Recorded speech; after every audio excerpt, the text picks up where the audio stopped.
Welcome students. In this video, we will be discussing about the time and space complexity analysis of recursive approach of inserting a node in linked list. So previously, we just completed the concept of iterative approach, and then now we have already looked into the concept of recursive approach and also implementation also we completed. And now it is time for us to do time and space complexity analysis of the recursive approach. Right. So coming here, so this is the recursive approach code that we have taken. As always, what we do is like we form a recurrence relation, and from that recurrence relation, we used to know find the time complexity when it is coming to recursive code. So first of all, let us take the given function R insert node as T of n, time function. Whereas this n which is in the argument is referring the total number of element available. Total number of element available. So initially totally n element is available. Initially n element available. Okay, coming here, this condition, checking this condition will be taking 1 unit of time. Apart from loop, apart from recursive procedure, all the other lines will be taking 1 unit. Okay, here, now coming here, what you are doing? You are recursively calling the same function.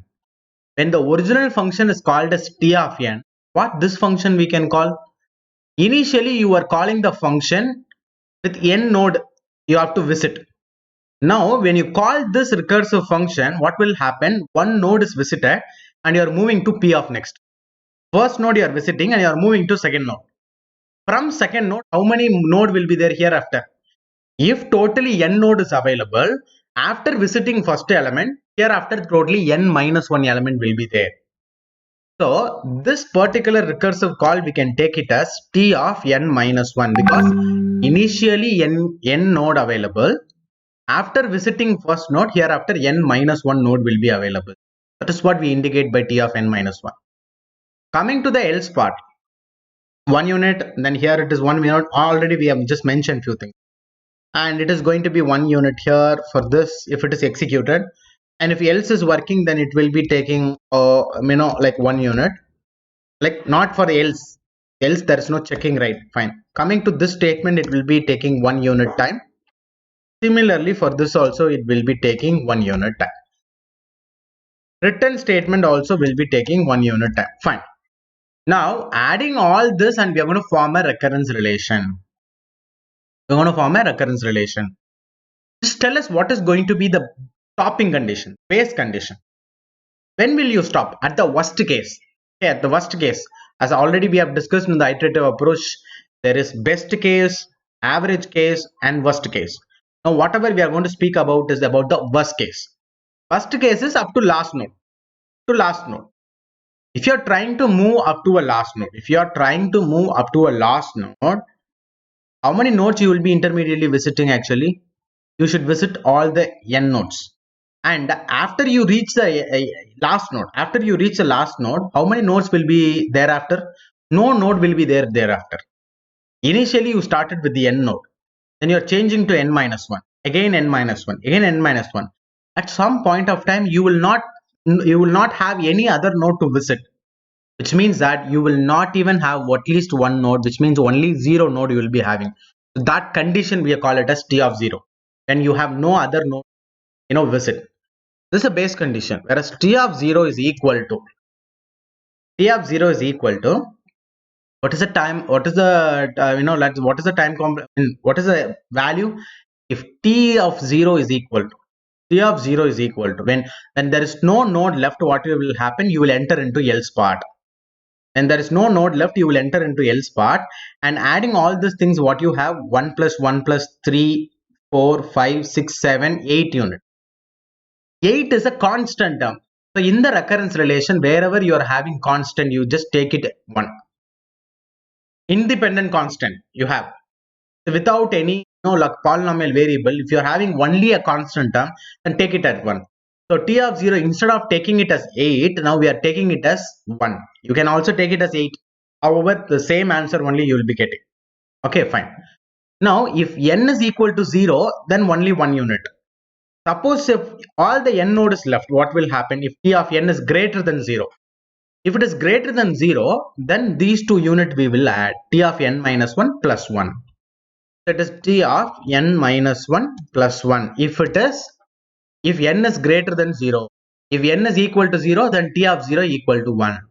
So this is the recurrence relation that we are finding out here. So taking this recurrence relation and we will just solve it. Okay, fine. So now coming here to that, to the recurrence relation, take the same recurrence relation, and this recurrence relation, let us take it as equation number 1. Now we will be actually using successive substitution method. So coming to successive substitution method, the very first step is finding the value of t of n minus 1. How to find the value of t of n minus 1? In equation 1, wherever you find n, substitute n minus 1, automatically you can find the value of n minus 1, t of n minus 1. On the left side, already instead of n, I have taken n minus 1. Equal to, on the right side, instead of n, if we substitute n minus 1, then again one more minus 1 is available. Put together, t of n minus 2 will be the answer, plus 1. This is the answer of t of n minus 1, which we can just probably take it as equation number 2. Now it is time to actually substitute. Okay, it's time for us to substitute equation 2 in equation 1. Substitute equation 2 in equation 1.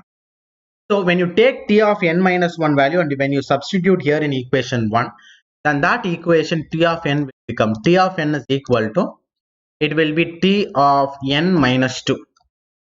Instead of t of n minus 1, substituting t of n minus 2, then plus 1. Plus 1 in the equation and plus 1 here in the equation, both together it becomes plus 2. And this equation, after substitution, let us consider that it as equation number 3. Next, just find the value of t of n minus 2. So what to do to find the value of t of n minus 2? In equation 1, instead of n, substitute n minus 2. So already on the left hand side, instead of n, I have substituted n minus 2 equal to, on the right side also, let me substitute the same. T of n minus 2, again minus 1 will become minus 3. T of n minus 3, then plus 1. Let us take this equation, value of t of n minus 2 as equation number 4. Now take this equation 4 and substitute in equation 3 instead of t of n minus 2.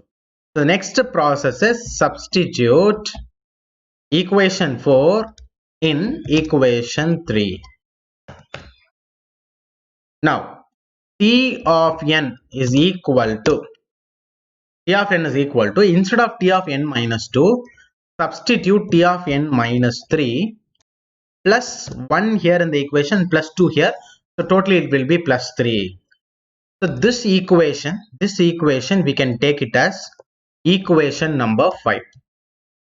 Now taking all the t of n equation, equation 1 is t of n equation, t of 1. Then equation 1. Then equation 3, which is the t of n equation.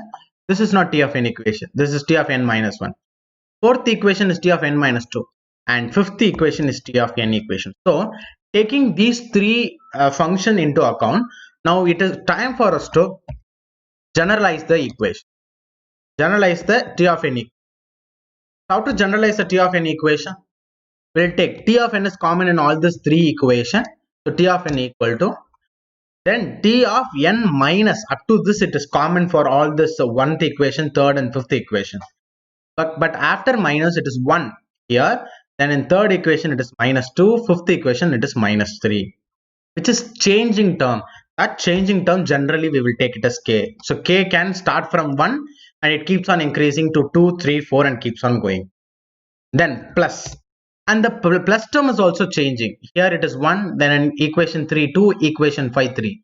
Can you able to just compare it? Here negative term 1, positive term is also 1. Negative term 2, positive term also 2. Negative term 3, positive term is also 3. So if you take this term as k, then we have to be taking this term also as k. Okay, now taking this equation into account, equation number 6. Okay, so taking this equation into account, now what we can do is that we can just now check what is going to be the end point. End point is if you have 0 node left. 0 node means here argument n minus k equal to 0.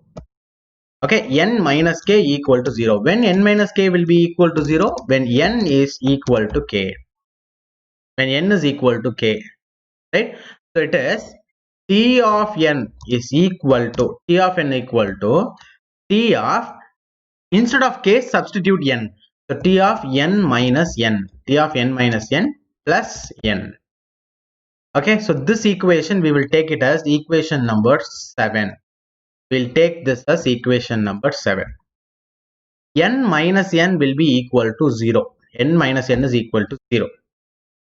N plus n. So now what is the value of t of 0? Value of t of 0 is equal to 1. Or otherwise there if you see exactly it was 8. Even if you substitute 8 or even if you substitute 1, the highest power term, the degree is n term. So we'll be taking only that n term and we'll be claiming that the time complexity will be order of n. Even if it is 8 or 1 does not matter. We're going to take only the polynomial, like variable one. It is order of n linear time taking solution, which is same as the iterative approach. Okay, fine. So here coming here to the time complexity, right?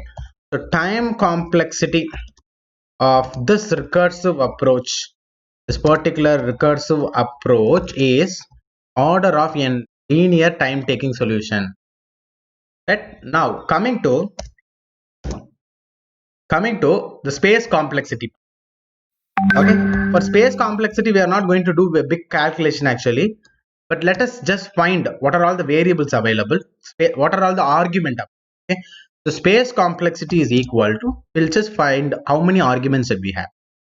1 2 3 4 5 variables that we are having, 5 block we are having. Okay, 5 block we are having, and we know very well coming to recursion, activation records will be created, and totally here if you see totally how many node you have to visit, we need to visit n node. If we need to visit totally n node, then how many activation record could have been created? N activation record could have created simultaneously. So that 8 activation record, what is 8? N. Okay, sorry, n activation record could have been created, n activation area created, and for every activation area totally 5 unit of space. There's only 5 arguments available in every activation record. Block for those arguments will be created. So n cross 5. So but n cross 5 is a constant term, it's not a polynomial variable, so take it off, and the space complexity will be, the space complexity is going to be order of n, which says very clearly that in terms of time complexity, iterative and recursive approach are similar.